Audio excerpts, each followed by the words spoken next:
ছাত্র জীবনের সবচেয়ে ক্ষতিকর দিকটা হচ্ছে ফেসবুক, ইউটিউব, টিকটক।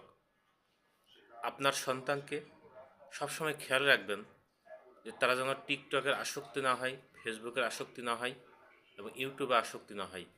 তাদের এমন ফোন দিয়েন না যার জন্য আপনার সন্তানের শিক্ষা জীবনটা নষ্ট হয়ে যায়।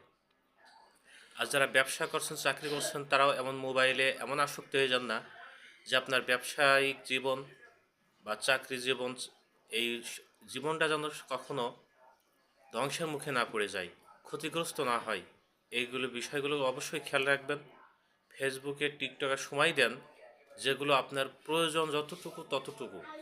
কারণ ফেসবুক, টিকটক আপনার এমন কিছু লোভনীয় বিষয় দেখাবে, এমন কিছু আপনার অফার দেবে, সেখানে আপনি দেখা যাচ্ছে অনেক সময় কর্ম ছেড়ে সে তার পিছনে লেগে যেতে পারেন। এগুলোর জন্য এগুলো পিছন থেকে আপনি দূরে থাকবেন যতটুকু পারেন। ফেসবুক, টিকটক, ইউটিউব থেকে দূরে থাকবেন। আপনি ভালো থাকবেন, আপনার সমাজ ভালো থাকবে, আপনার পরিবার ভালো থাকবে। সবসময় খেয়াল রাখবেন। ওকে, আল্লাহ হাফেজ।